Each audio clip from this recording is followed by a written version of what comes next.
Namaha. Hari Haraye Namah Krishna Yadavaya Namah Yadavaya Madhavaya Keshavaya Namah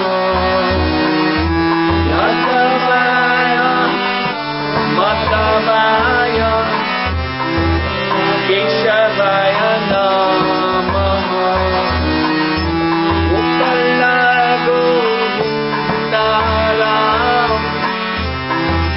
Srimadhusuram Uppala Govindaram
First we'll be chanting all together. This is just to familiarize yourself with the way I chant this Upanishad. So starting with text 1, me first, then you. Hari Om Dwaparante Narada Brahmanam Jagama Katam Bhagavan Gampayatan Kalim Santarayamiti. All together. Hari Om Dwaparante Narada Brahmanam Jagama Katam Bhagavan Gampayatan Kalim Santarayamiti. Text 2. Myself first. Sahovachya Brahma Sadhu Prishtosmi Savashruti Rahasyam Gopyam Tatchinu Yena Kali Samsaram Tarishyasi. All together. Sahovachya Brahma Sadhu Prishtosmi Savashruti Rahasyam Gopyam Tatchinu Yena Kali Samsaram Tarishyasi. Text 3. Bhagavata Adi Purushasya Narayanasya Namochadana Matrena Nirdhutta Kalir Bhavati. All together. Bhagavan Adi Purushasya Narayanasya Namochadana Matrena Nirdhutta Kalir Bhavati. Text 4. Narada Puna Prapachat Tanama Kimiti. All together. Narada Puna Prapachat Tanama Kimiti. Text 5. Oh, this is an easy one. Sahovacha Hiranyagarbha Hare Krishna Krishna Krishna Hare Hare Hare Rama Rama Rama Hare Hare. All together. Sahovacha Hiranyagarbha Hare Krishna Krishna Krishna Hare Hare Hare Rama Rama Rama Hare Hare. Text 6. Iti Shodishakam Nam Kalikalmashanashanam Natapratropayo Sarva Videshu Drishyate. Altogether, Iti Shodishakam Nam Kalikalmashanashanam Natapratropayo Sarva Videshu Drishyate. Text 7. Iti Shodishakalasya Jivasya Bharana Vinashanam Tata Prakashyate Parabrahma Meghapai Ravi Rasmi Mandali Viti. Altogether, Iti Shodishakalasya Jivasya Bharana Vinashanam Tata Prakashyate Parabrahma Meghapai Ravi Rasmi Mandali Viti. Text 8. Punar Narada Praprachya Bhagavan Kosya Vidhirati. Altogether, Punar Narada Praprachya Bhagavan Kosya Vidhirati. Text 9. Tam Hovacha Nasya Vidhirati Sarvara Suchirva Patan Brahmana Salokatam Samipatam Surupatam Sayujata Meti. Altogether, Tam Hovacha Nasya Vidhirati Sarvada Suchirva Patan Brahmana Salokatam Samipatam Surupatam Sayujata Meti. Text 10. Yadasya Sodishakasya Sardhatriko Tirjapati Tata Brahmahatyam Tarati Virahatyam Svarnastayat Putto Bhavati Pitadeva Manushanama Pakarat Putto Bhavati. Altogether, Yadasya Sodishakasya Sardhatriko Tirjapati Tata Brahmahatyam Tarati Virahatyam Svarnastayat Putto Bhavati Pitadeva Manushanama Pakarat Putto Bhavati. And text number 11. Sarva Dharma Prityaga Papat Sadhya Suchitama Puyat Sadhyumuchate Ityupanishad. Altogether, Sarva Dharma Prityaga Papat Sadhya Suchitama Puyat Sadhyumuchate Ityupanishad. So this evening we will be discussing verses 5 through 8. So we begin. Hiranyagarbha, Sahovacha Hiranyagarbha, Hare Krishna Krishna Krishna Hare Hare, Hare Rama Rama Rama Hare Hare. Saha, he, Uvacha, spoke. Hiranyagarbha, Lord Brahma, who was born on the lotus, which appeared at the end of a stem, which came from Lord Vishnu, Garbhodakashai Vishnu. Hare, the vocative case of Hara, or Yogamaya, the internal energy of Lord Krishna. Krishna, the Supreme Personality of Godhead, the all-attractive Adi Purusha. Rama, the Supreme Personality of Godhead, the giver of all pleasure, Lord Balaram. So in Chaitanya Charitamrita, Kali Kalera, Namarupa, Krishna avatar, that in this age of Kali, there is an avatar, although Krishna is called in the Srimad Bhagavatam by Sri Prahlad Maharaj as Tri Yuga, only appearing in 3 yugas. Prahlad Maharaj also indicates that in this yuga, the Lord appears as Chana avatar, or hidden, in a hidden way. Not obvious, in other words. So instead of appearing in a direct form as the personality of Godhead, as he did in the other 3 yugas, displaying the leelas that are such as are described in the Srimad Bhagavatam of the personality of Godhead.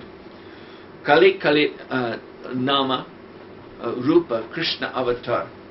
Krishna is appearing in the form of his holy name. So Namahaite Hoya Sarva Jagat Nishta. If we chant the holy name of Krishna, then we are able to approach him directly. Jagata Nishtara means that the whole universe, everyone in the universe can be delivered from this material world if we associate with the Lord in this incarnation of his by chanting the holy names Hare Krishna, Krishna Krishna, Hare Hare, Hare Rama, Rama Rama, Hare Hare. So it is also explained by Srila Rupa Goswami, who is citing the Padma Purana, the Nama Chintamani Krishnas. The name of Krishna is not a material sound vibration. Chintamani.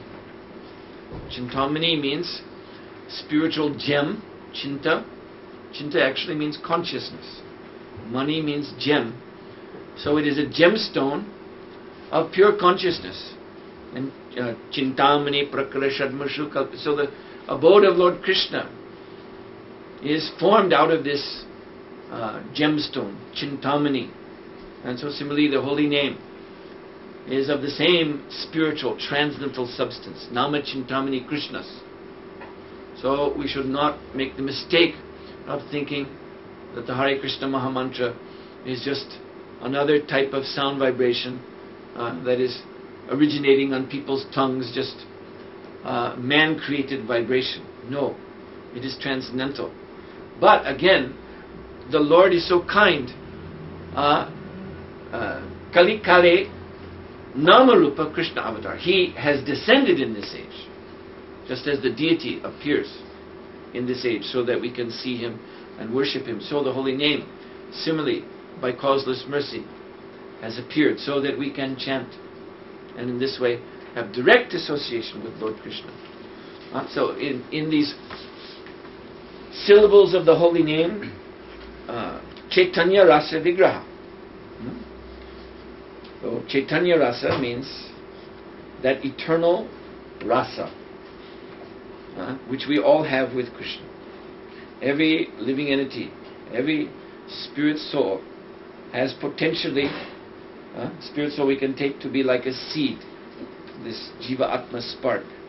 It is like a seed. So in any seed, there is the potential of the fully matured plant. A tiny, tiny seed planted in the ground and watered grows up to become a great banyan tree. So similarly within this soul, which we are, there is the potential relationship with Krishna. So Chaitanya Rasa Vigraha, the very form of that relationship, is to be found within the syllables of Hare Krishna, Krishna Krishna, Hare Hare, Hare Rama, Rama Rama, Hare Hare. You may have heard of a type of initiation that is offered among Prakrita Sahajas, that's cheap pseudo-devotees. And this is called Siddha Pranali. So the Guru, he supposedly perceives in the approaching the aspiring disciple, he supposedly sees already the Siddha Swarup of that disciple's spiritual form. And so on that basis, that vision, he gives him an initiation, a name and a mantra that represents this Siddha Swarup. So even one of my godbrothers back in the 1970s, he deviated from ISKCON and went among these people and approached such a guru. And this guru told him that he was a peacock in the spiritual world. So he got an appropriate name and an appropriate mantra. And then the ISKCON devotees used to see him out in he would be out in the fields in the Mayapur area. And they would see him, because in this Siddha Pranali, once you receive the initiation, then you are supposed to evoke the bhava of that relationship with Krishna by practice. You see, so they used to see him out in the field. He was walking like this, like a peacock. So this absurd sort of theater is not appreciated by the bona fide acharyas of the Gaudiya Vaishnava Sampradaya. So Srila Gorkishore Das Babaji, who is these Sahajas, this is how they try to pass themselves off as Babajis. So Gorkishore Das Babaji was the genuine article, a real Goshtinanda Vaishnava, and he was respected by all the other Babajis, the genuine ones as well as the fakers, because he was so austere and so dedicated to the chanting of the holy name. He would chant uncountable holy names every day. No one knew how many Hare Krishna names he used to chant daily, but he was always chanting. And he used to move mysteriously here and there, and he was very, very, very austere, so austere that he would go for days and days without eating. He didn't care to eat because of being absorbed in Nam Rasa. And actually from this starving himself, he even went blind. But he was not concerned with this external world. So one person approached Gorkishore Das Babaji seeking Siddha Pranali initiation, because he was under the impression that this is what Babajis do. You approach a Babaji, you see, he takes one look at you, oh, you're a gopi and your name is Manjuali something or other. Here's your mantra. This is what they had come to expect when approaching a Babaji. But Gorkishore Das Babaji said to this person that you will find your Sarup, your rasa with Krishna, in the syllables of the Hare Krishna Mahamantra. Hare Krishna, Hare Krishna, Krishna Krishna, Hare Hare, Hare Rama, Rama Rama, Hare Hare. So therefore, yes, Nama Chintamani Krishna's Chaitanya Rasa Vigraha. Yes, the rasa is there. It can be found, but within the syllables of the holy name. And so one has to practice chanting the Hare Krishna Mahamantra, purely avoiding 10 kinds of offenses. If we continue to chant offensively, Namaparat, or even only coming up to Namabas.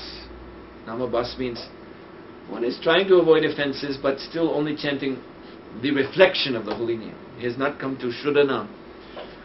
So Namaparad, Namabas means that we will not yet be able to achieve that rasa. But at Namabas at least there is mukti, there is liberation. So basically we are coming to the chanting through, hopefully not Namaparad. We should try for Namabas. And there Bhaktivinoda Thakur says we have to practice, develop our shraddha, our faith through this regular chanting of Namabas, and this combination of Namabas practice and shraddha, faith in the holy name, faith in the association of devotees, faith in the Shastra, faith in Guru, faith in Sadhu. We continue to chant and live our life under the shelter of the holy name and the devotees. Then gradually our chanting will become perfected. So in this way then the rasa will flow. So Punashuddha Nitya Mukta. This holy name is Purna, complete. Nothing needs to be added. We only need Nam Namakari Bahudadi Jishabhaktis Tatrat Pita Niyatamas Smaranena Kala. There are no additional rules and regulations required. One must simply chant the holy name, but then really chant the holy name. That is the point.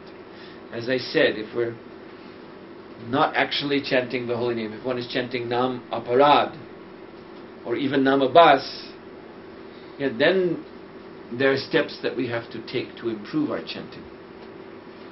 But if one is chanting the holy name of the Lord, then nothing else is needed. Purna. This is Krishna. Purna Shuddho, completely pure. Nitya Mukta, the chanting is realized in full on the eternally liberated platform. The chanting is coming to us from Nitya Mukta platform. And then Abhinadvan Nama, Nami No. There is no difference between the name and the Nama and the Nami, the named. There is no difference between Krishna and His holy name.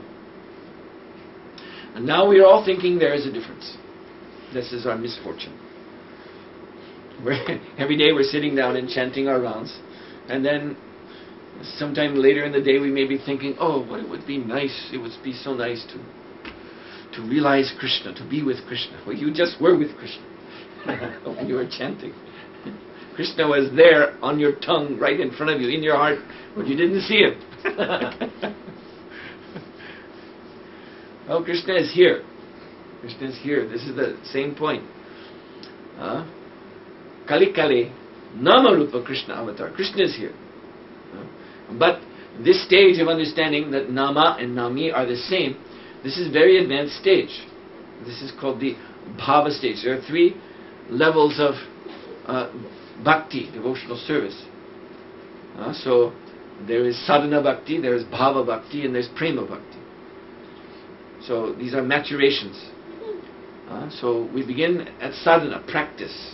Just like you want to play a musical instrument, so how do you start? You start with practice.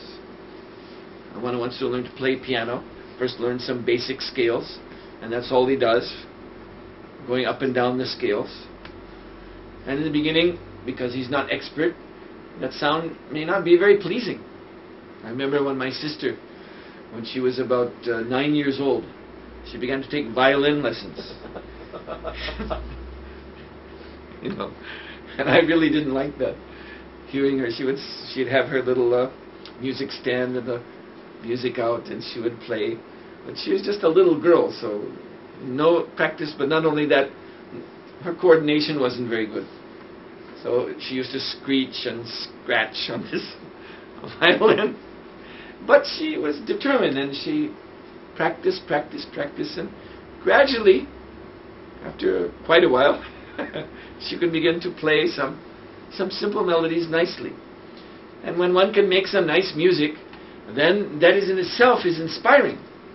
You see, this is how taste begins to flow.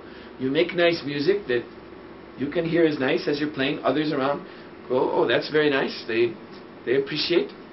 And so this inspires one to pursue, to go on, and learn to play other nice things. And this is how one can become expert. So it's the same thing. Sadhana Bhakti, we begin practicing. And then after practicing and the taste coming, flowing, then Bhava Bhakti. Bhava Bhakti means that the motivating force of the devotional service is no longer practice or rules and regulations. Oh, now I have to do this, now I have to do that, now the schedule says such and such for me to do. One is doing because of the bhav, because of the ecstasy.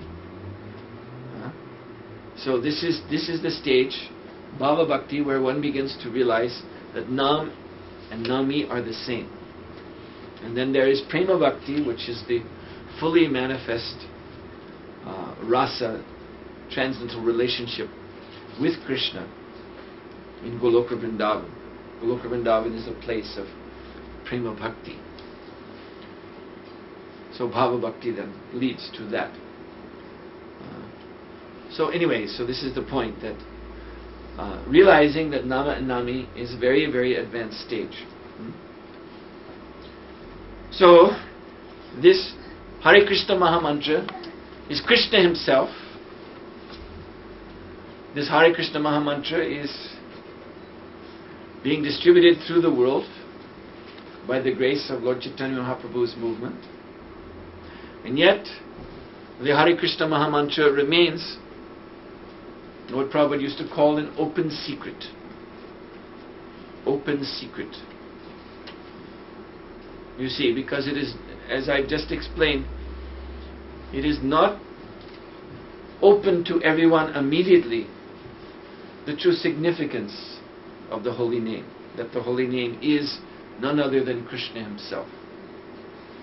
So, another story of initiation. There was a aspiring disciple who approached a great Babaji, who is well known for his bhajan, his internal seva to Krishna. And this aspiring person was very eager to know the ultimate secret of bhajan, Krishna bhajan. He wanted to be initiated into that, and he wanted to practice it.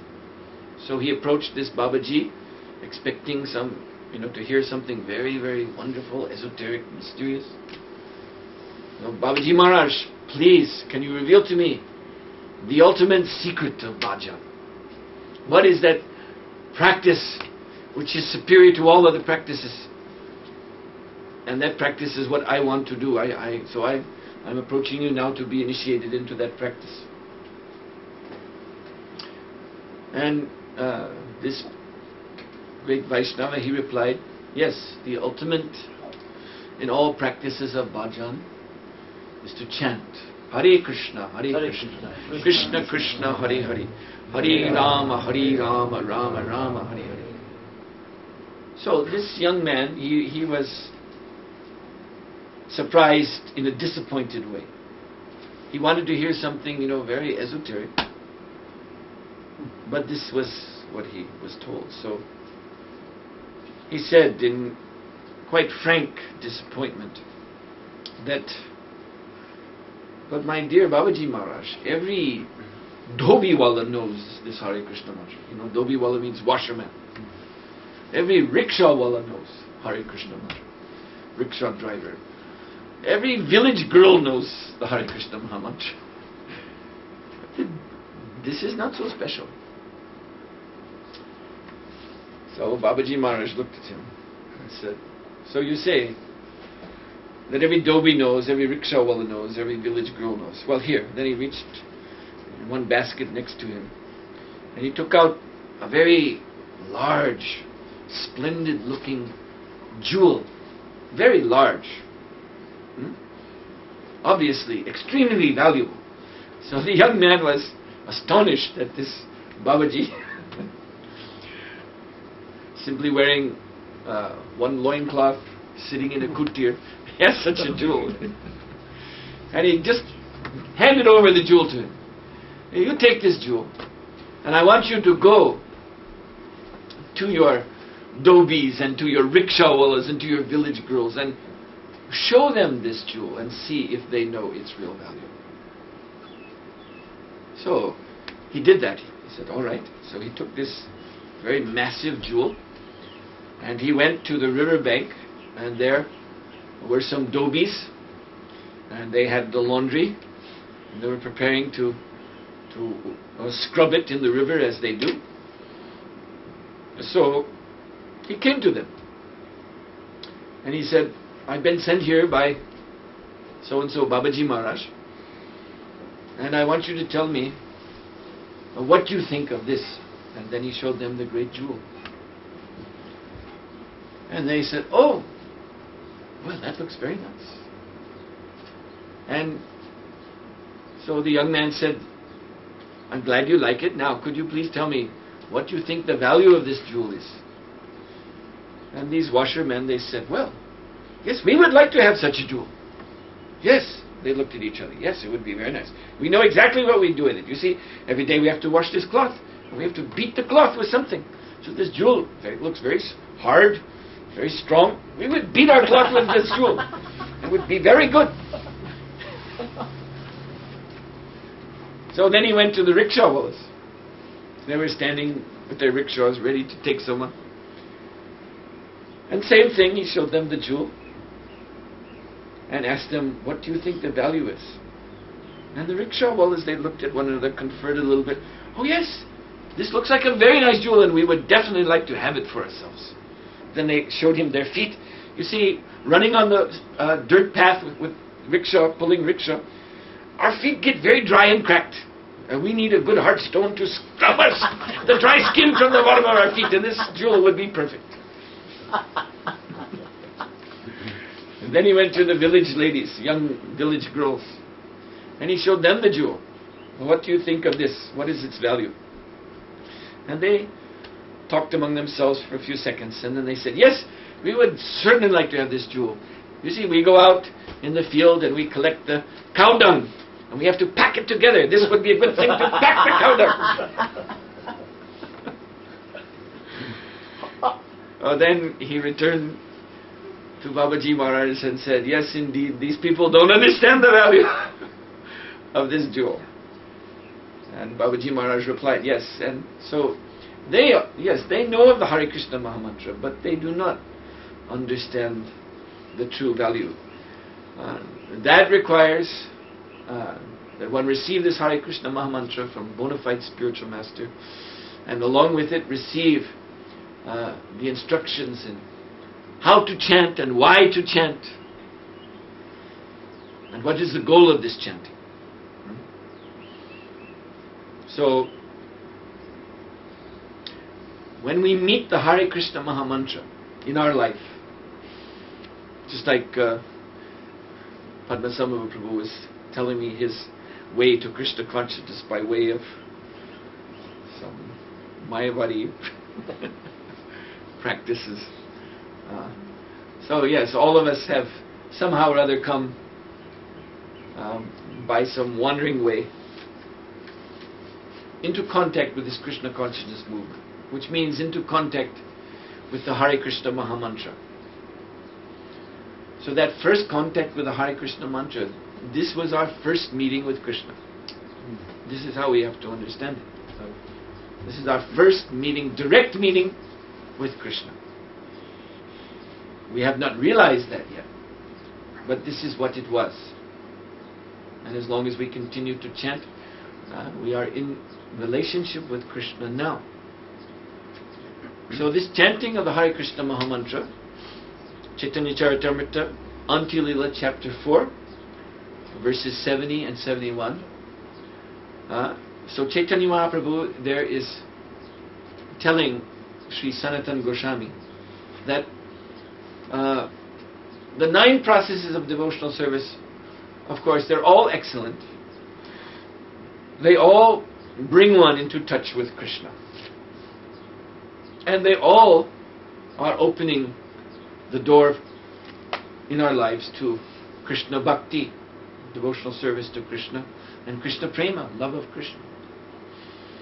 But then Lord Chaitanya Mahaprabhu goes on to say, of these 9, there is one process that is the best, and that is this Sankirtan. Kirtan, Sankirtan, Nama Sankirtan, the chanting of the Hare Krishna Mahamantra.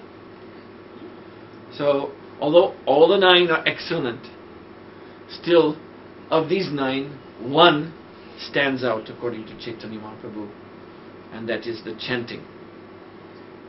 So, this is, I'm telling you this so that you have something to meditate on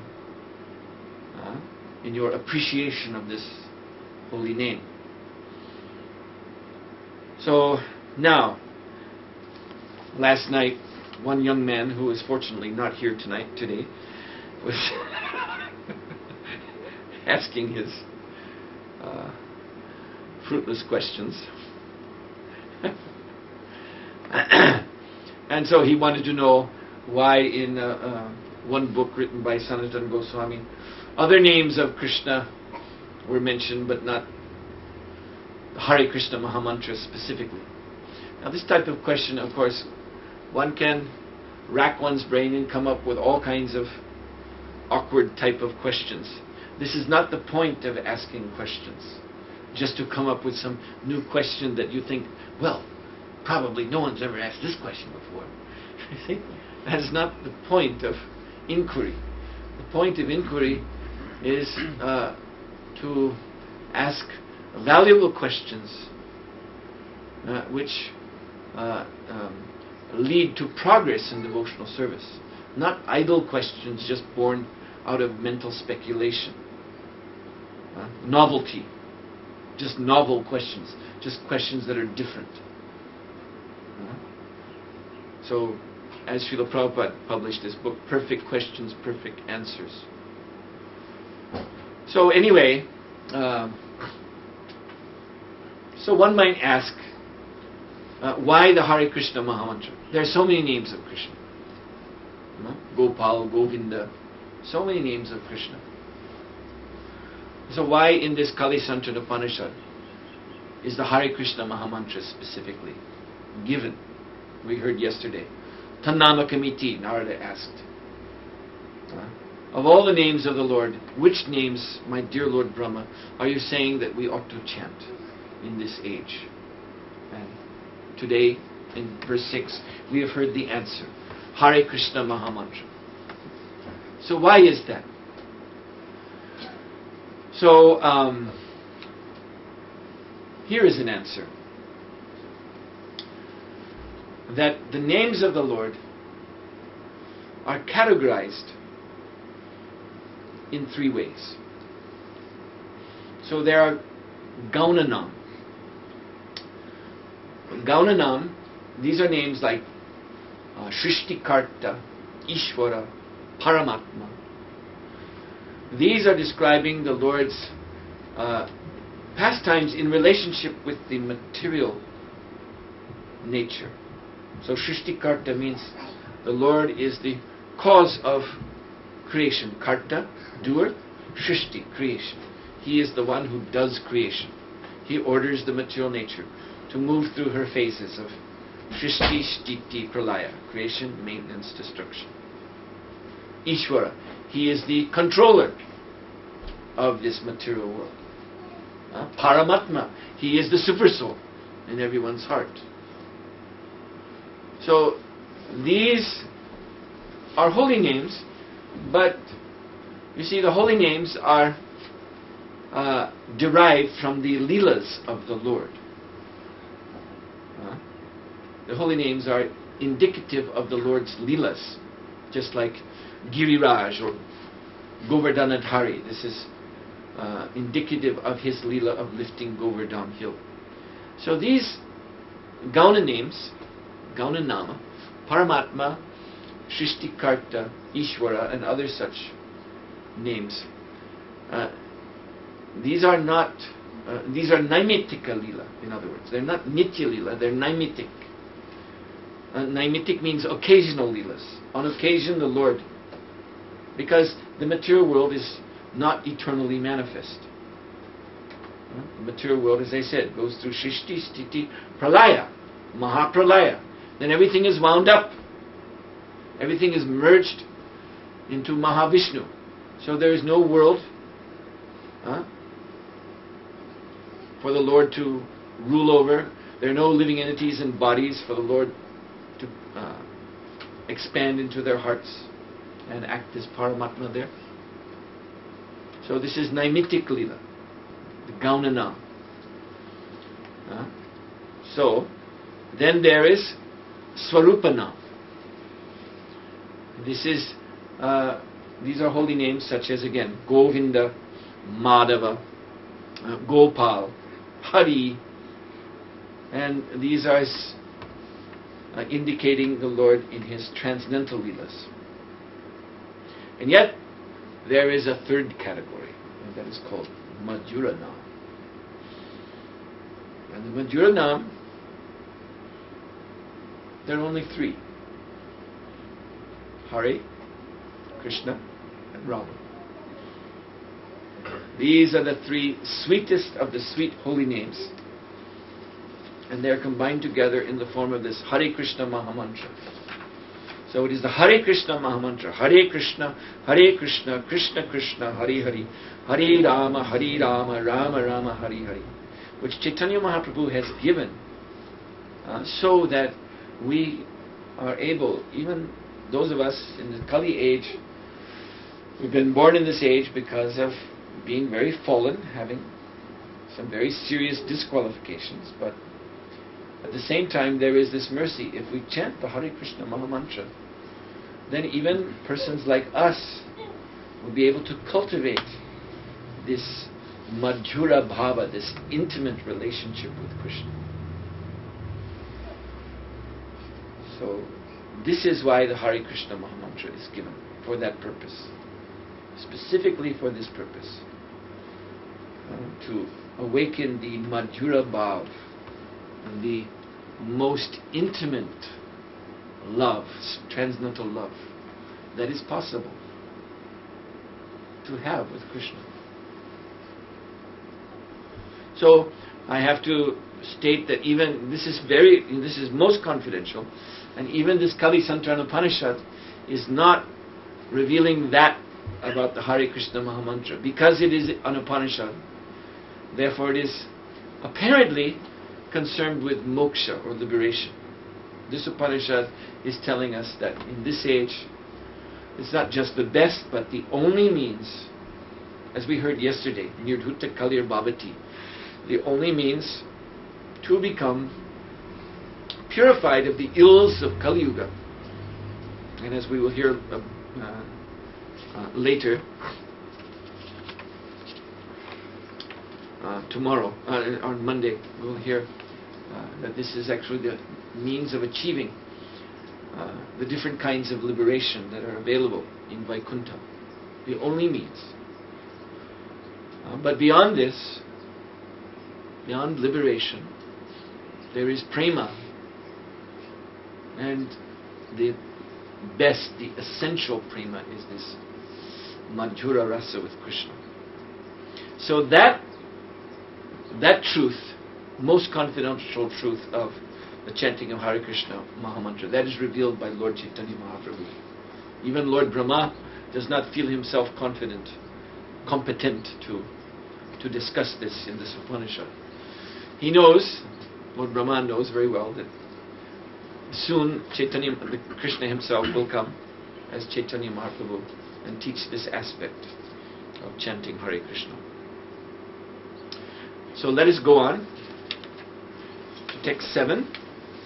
Iti Shorisha Kalasya Jivasya Varana Vinashanam Tata Prakashate Parabrahma Meka Pai Ravi Rashmi.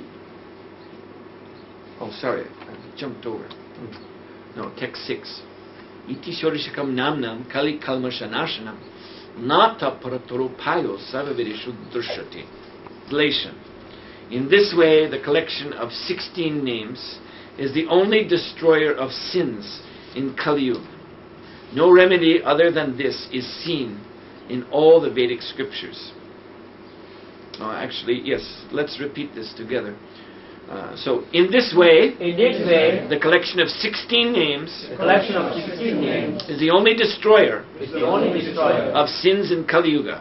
sins in Kali Yuga. No remedy other than this No remedy other than this is seen in all the Vedic scriptures. is seen in all the Vedic scriptures.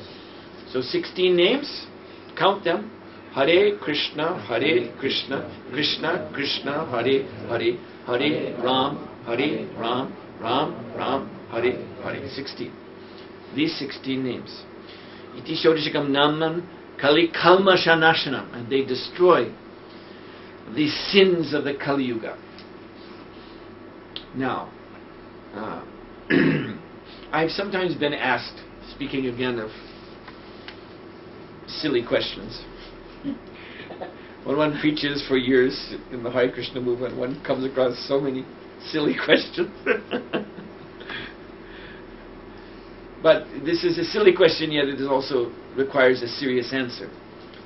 And often this question comes from people of the Indian community.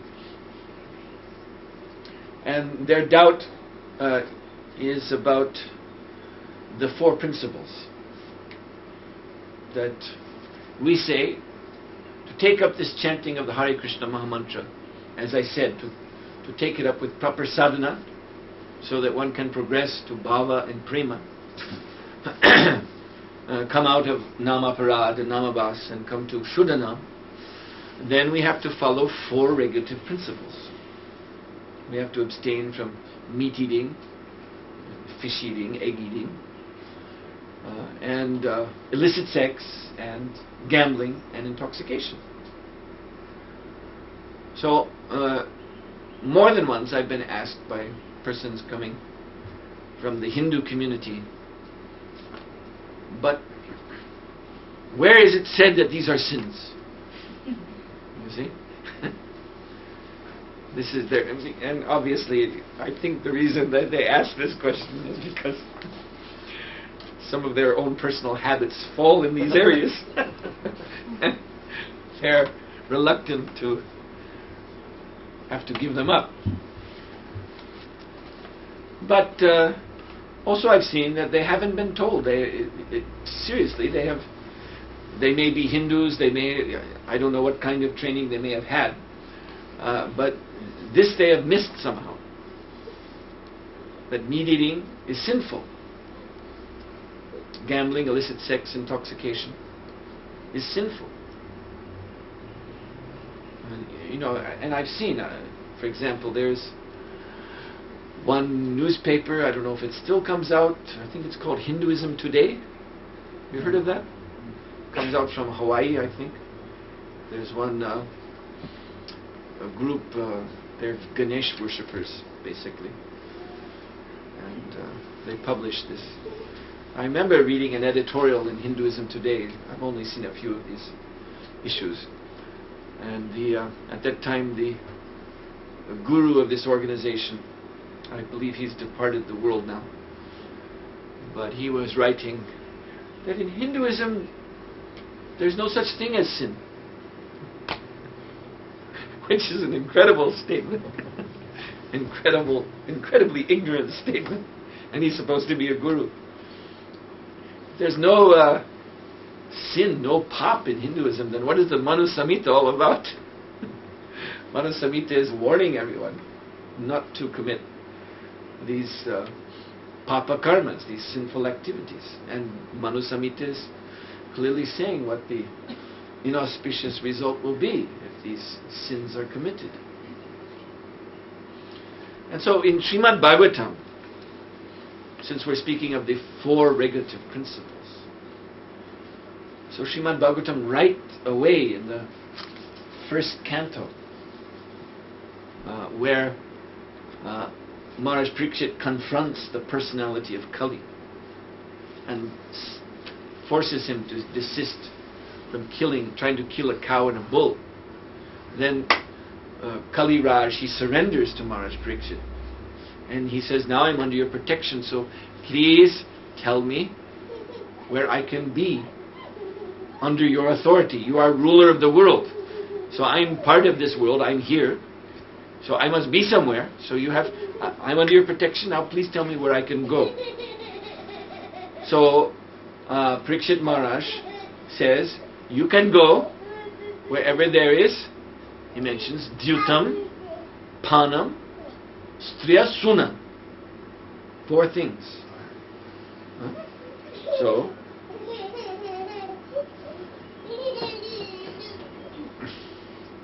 this competition, I'm sorry, I can't deal with. Either I give the lecture or he does. Not both at the same time.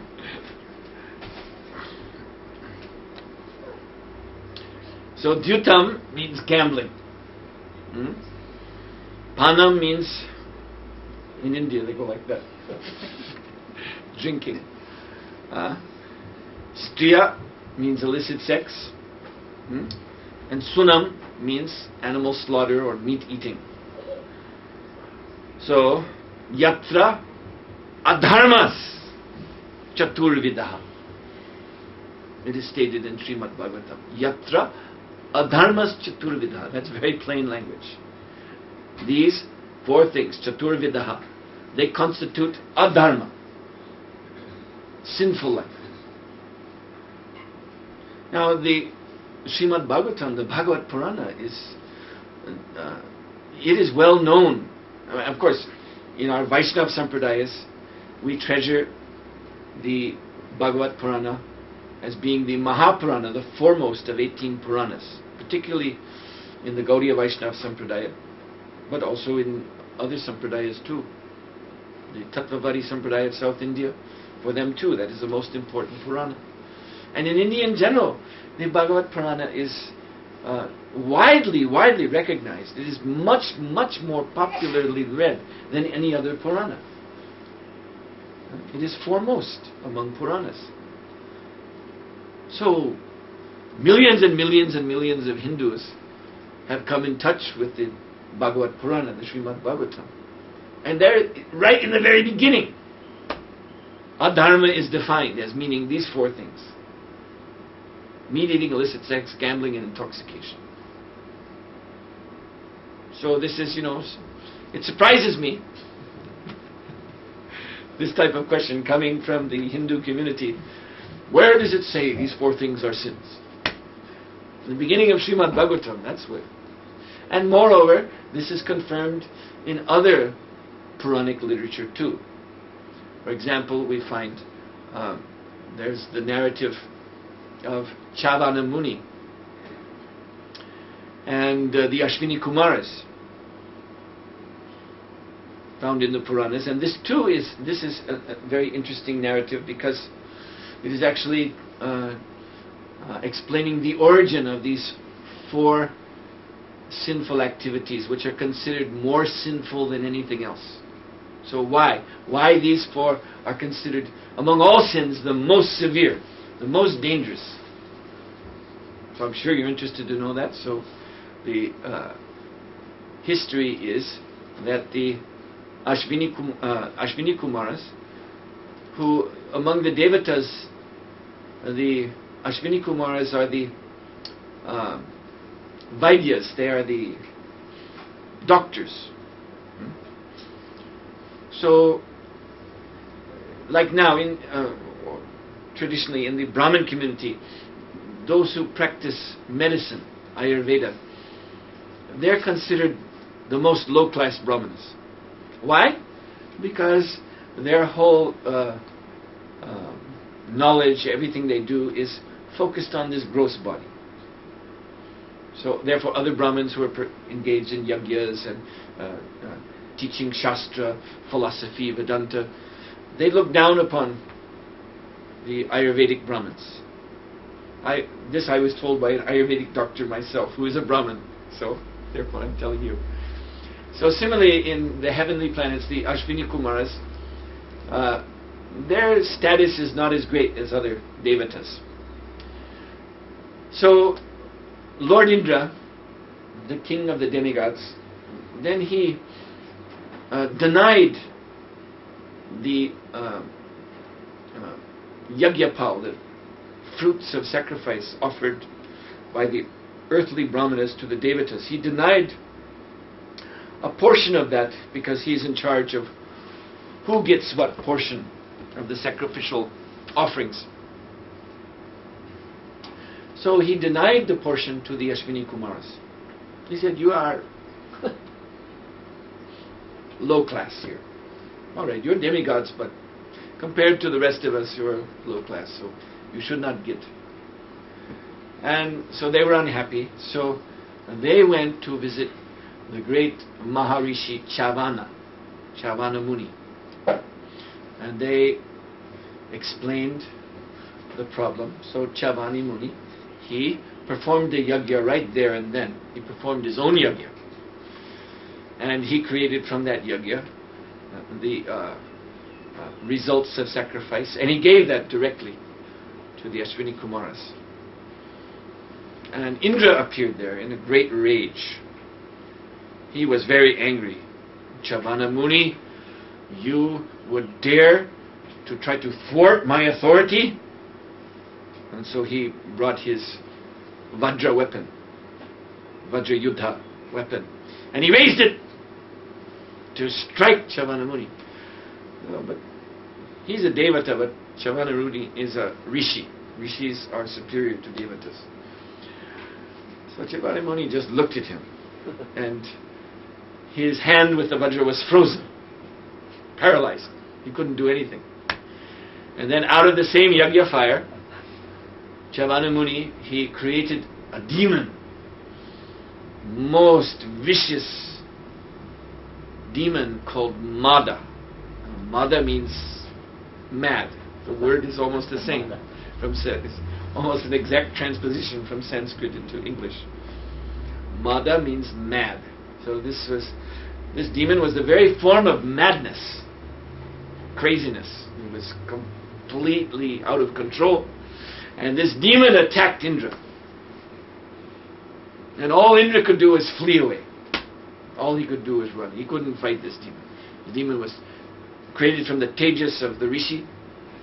And this demon was totally mad, unstoppable. So after being chased around the universe for a while, Indra finally came to Shavana Muni and fell at his feet, prostrated dandavats and begged him, please, please, I accept your authority, I accept what you have done for the Ashwini Kumaras, please call off this demon. So the demon had just arrived there just behind Indra and was ready to deal with Indra. At that moment, Shavana Muni, by his tejas, he divided that demon into four, chopped him up into 4 pieces. That was the end of the demon, but the beginning of something else.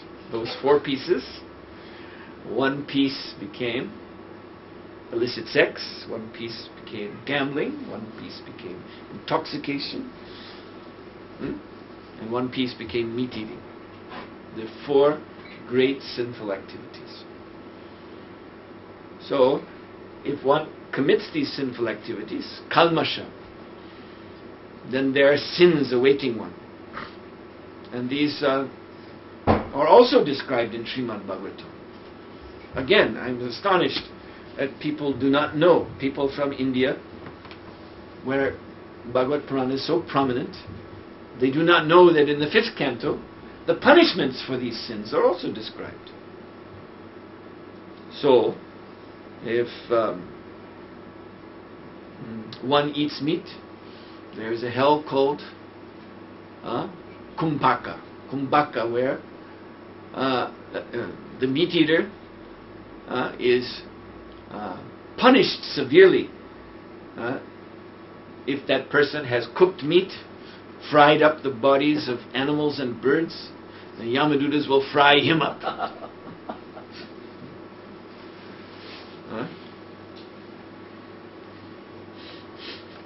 So we are saved from this, aren't we, Padma Sambhaji?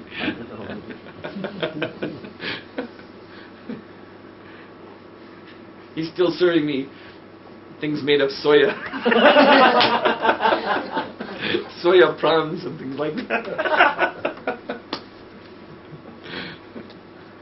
But offered to Krishna, so no problem.